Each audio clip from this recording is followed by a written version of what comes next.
Hello, and this is Ringmaster Court. Welcome to the circus. Well, I'm gonna be honest, I haven't uploaded in a while. Been busy with a lot of things, namely college. College has been one hell of a workout, if I'm being honest. Anyway, that's not what I'm here to talk about. If you read the title, you'd know something of what I'm talking about. Anyway, so I recently viewed a few videos that reminded me of something very, very important that I had long since forgotten. Everything that has ever been done by humanity, and everything that looks like it's important, all the good and evil that has ever happened on this world, well, as important as it is to people, it is all amounted to very much almost nothing.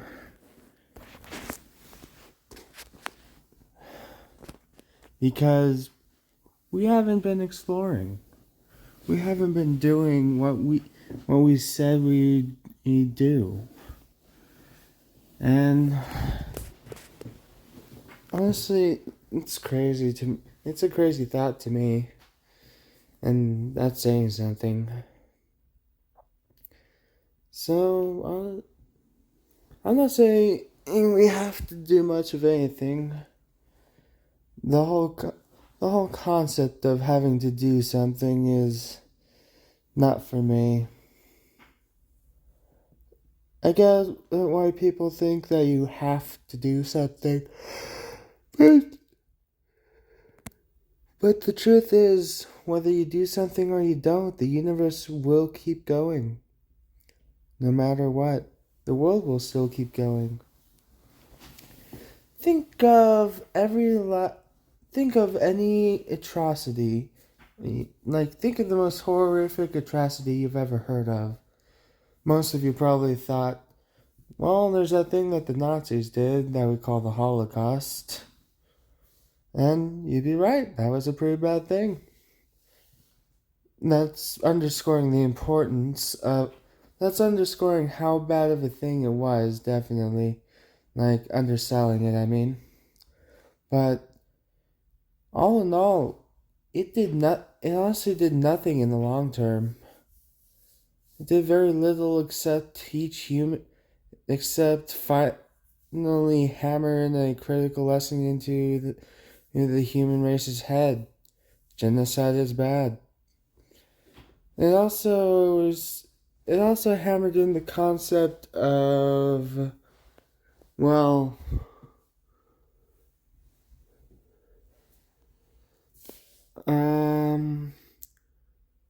racial profiling, I think. Yeah, that sounds about right. I mean, if you think about any reform that you can think of, the most important thing that the most important historical event in terms of social reform or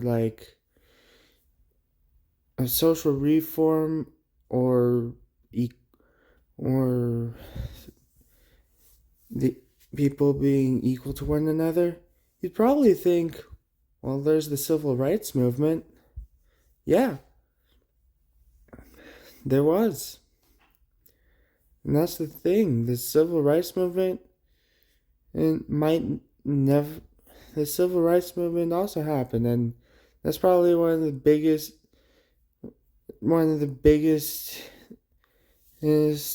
events in history that involved millions of people. That wasn't a war.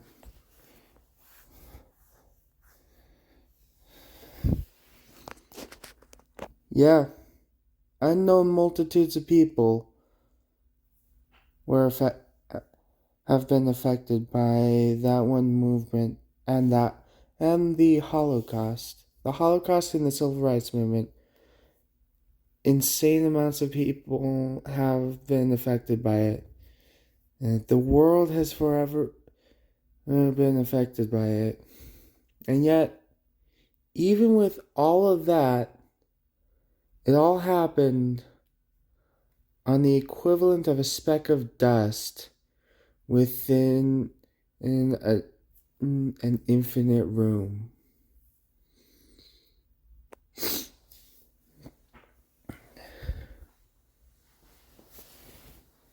For a scale, if you want a practical scale, well, you know how the moon is the closest thing to the Earth?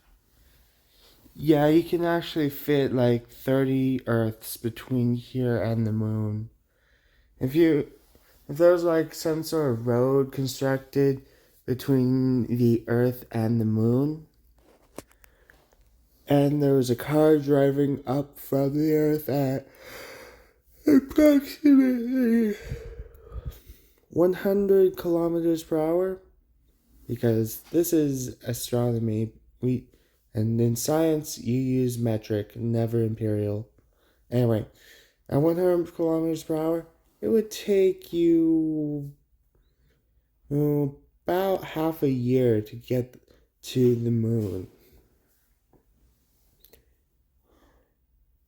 Not even counting pit stops, because honestly, could you even last on a half of the year trip just driving straight through, no stops? I mean, even if you yourself could last, your car couldn't. You'd need to refuel or something. I suppose solar panels could help with that, though. Anyway, long story short, the moon, although it's the closest thing to us, and it's still insanely far.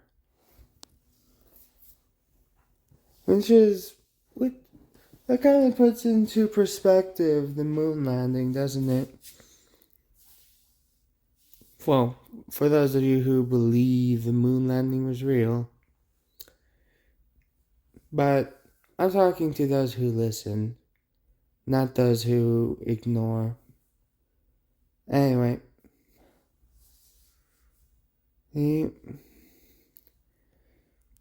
all of that, every historical event you can think of every single thing that's important to you, every single person you've ever known or heard about, or learned about, everything you can think of in with a relatively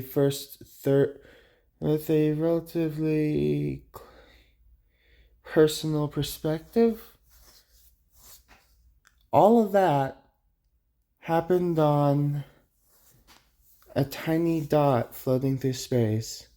Now, I don't have the image that Carl Sagan spoke of, but I do love how he described the entire Earth as a pale blue dot caught in a sunbeam. Because that's kind of what we are, a pale blue dot caught in a sunbeam. We even have the daylight to show for it. And the moonlight, I suppose. Anyway,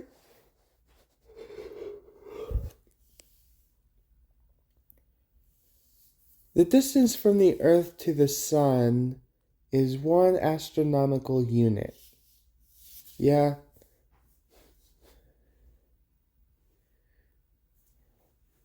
And 1 light year is over 1,000 times bigger than an astronomical unit.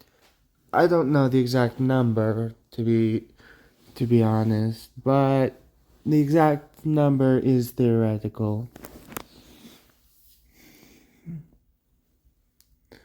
Because we haven't been able to test it properly.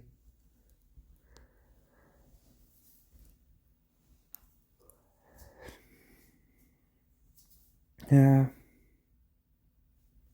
The universe is so much bigger than we can imagine.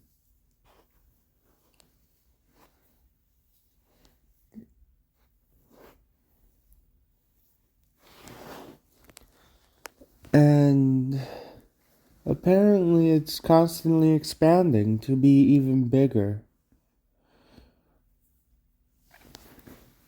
I guess that, and the Earth and the universe exists for its own sake. It's not like we have any special position within it. We're just here. But then again, maybe just being here is special enough. Which is an interesting thought. Just being here is special enough. No matter what life you live. You could be you could be a harbinger of death and destruction, or you can be a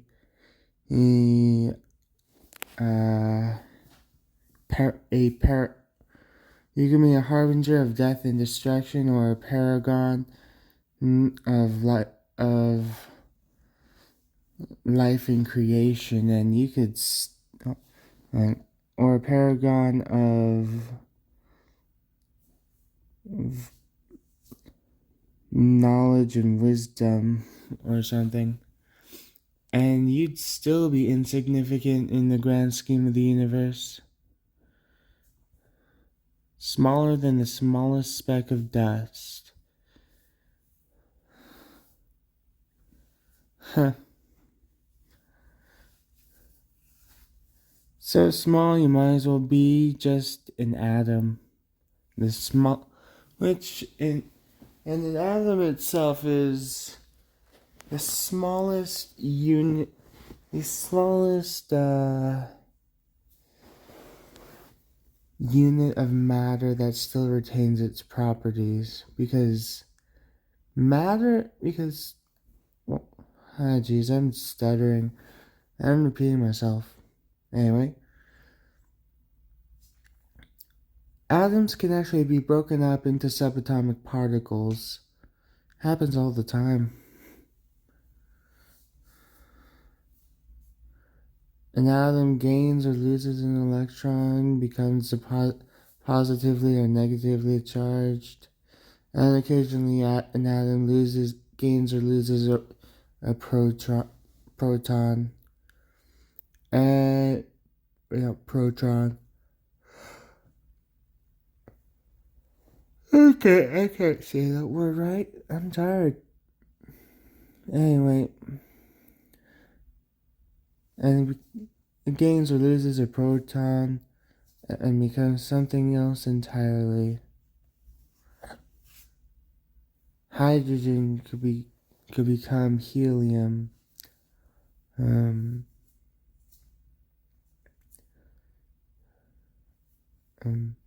Potassium could also become helium.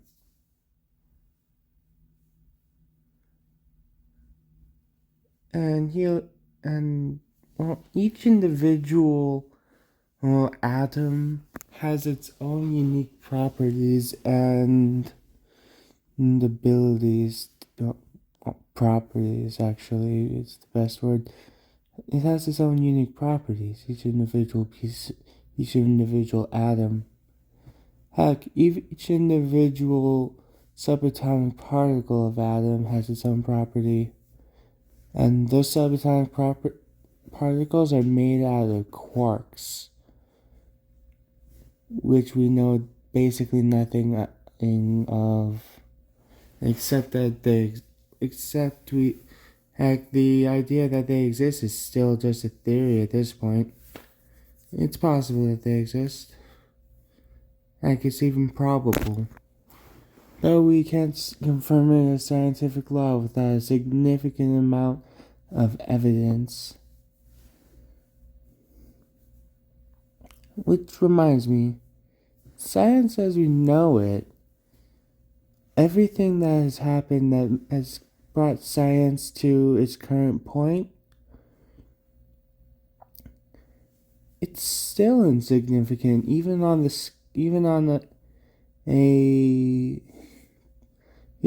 scale of the entire planet, I guess. Okay, maybe not the entire planet. It is pretty significant on a global scale. But on a scale that's a little bit bigger, say as big as the solar system, still nothing. Like, that's just the solar system and it's already nothing.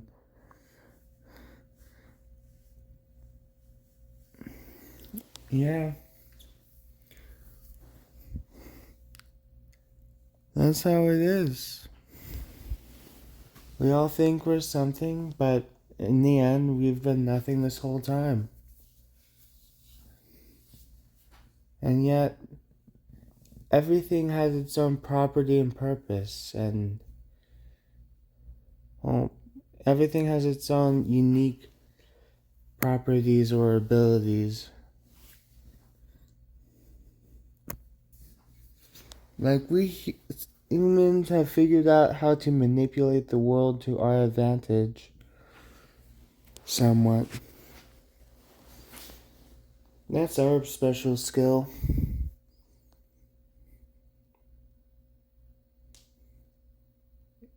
What else?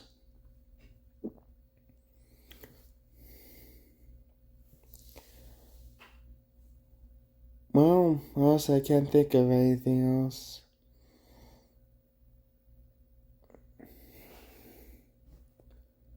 But that's about all I can think of to say.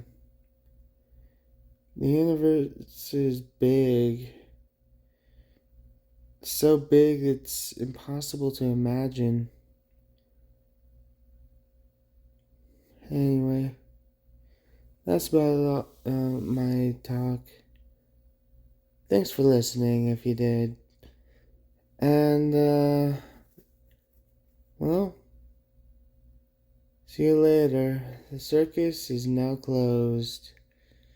Thanks for watching and listening. See ya.